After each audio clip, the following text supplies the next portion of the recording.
Okay, so this video is going to move on from our basic understanding of delta G and its relationship to the spontaneity of a reaction, and think about the two other state functions that are really important in thermodynamics, and that is enthalpy, which is given by delta H, and entropy, which has the symbol delta S. Okay, and as I always tell my Chem 105 students, is if you have a hard time remembering which is which, everything associated with enthalpy has an H. So delta H, the word enthalpy has an H, and it relates to the heat consumption or production by a reaction. Entropy is delta S, and it has to do with disorder.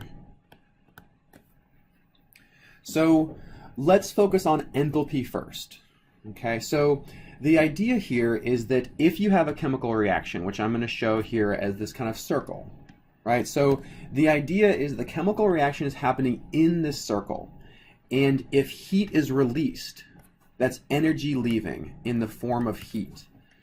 Okay, so the energy of the reaction, the energy of our chemical system in here, is decreasing because heat is being released. And that's very much related to the idea that a spontaneous reaction releases energy and doesn't require it.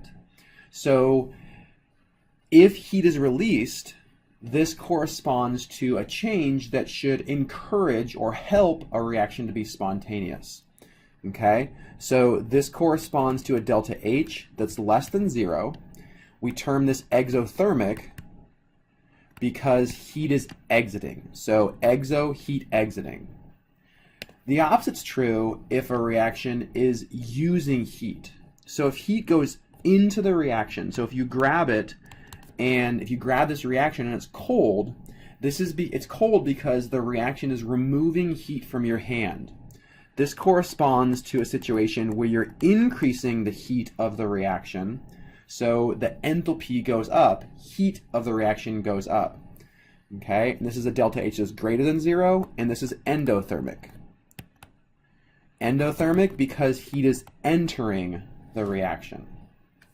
Okay, and there are a lot of things that can influence the enthalpy of a reaction, but what it really boils down to is bonds.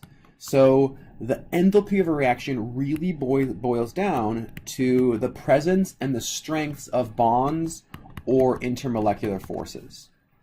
So when you break a bond, so whenever you break a bond or an intermolecular force, this is endothermic. Right? So remember, bonds and intermolecular forces are created because it's a favorable thing, right? So it should make sense that to break a bond or to break an intermolecular force, it requires energy. That energy is requiring heat. Okay? So whenever you break a bond, it's endothermic.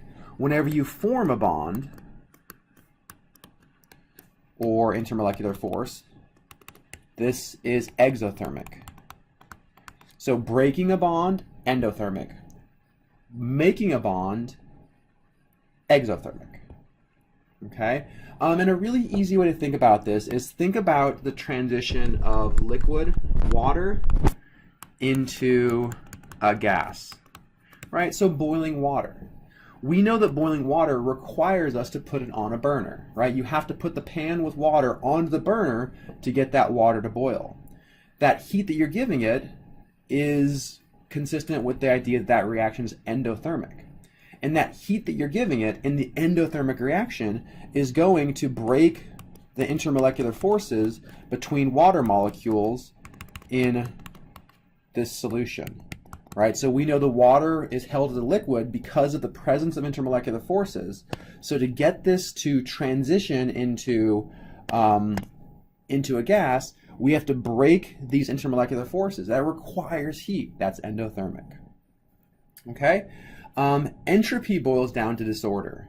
And when we're thinking about entropy, what we have to think about is what makes things ordered and what makes things disordered. Whenever you create disorder, this is favorable.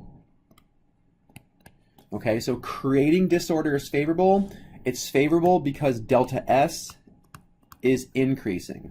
So a delta S that's greater than 0 is favorable. And this means that the reaction or the process is creating more disorder. So the very first thing to think about when you're thinking about the order or the disorder of a reaction is to think about the phase of the individual reactants and products. So solids are the most ordered phase, followed by liquid, and finally gas. So gas is the highest entropy, and solids are at the lowest entropy. Meaning that if we transition from a solid to a liquid, we are increasing entropy. So this would correspond to a delta S that's greater than 0 because we're increasing disorder. However, if we reverse this and we go from a liquid back to a solid, then this corresponds to a delta S that's less than 0 because we're ending at a lower entropy state than we started. Okay. Other things that can influence the entropy of a molecule or reaction is temperature. So as we increase temperature, we typically increase entropy. We can think about the number or the arrangement of molecules. So if you, let's say, decompose carbon dioxide into carbon plus oxygen. In this case, we're starting with one molecule and we're creating two molecules. So we would expect that disorder would be increased as you go from our reactants to our products. So that would correspond to an entropy that's positive. Okay, and let's put all this together in relationship to delta G. These ideas that an exothermic reaction is favorable and a reaction has a delta S that's greater than 0 is favorable can be readily described by delta G equals delta H minus T delta S. Okay, so an important skill is to be able to think about a reaction, and if you know the sign of delta H and the sign of delta S, you should be able to predict if a reaction is always spontaneous, never spontaneous, or sometimes spontaneous, and how that spontaneity is related to the temperature. This is a skill you should have gotten in Chem 105. If not, go back and review your notes or your textbook, or come see me and we can help remedy this problem.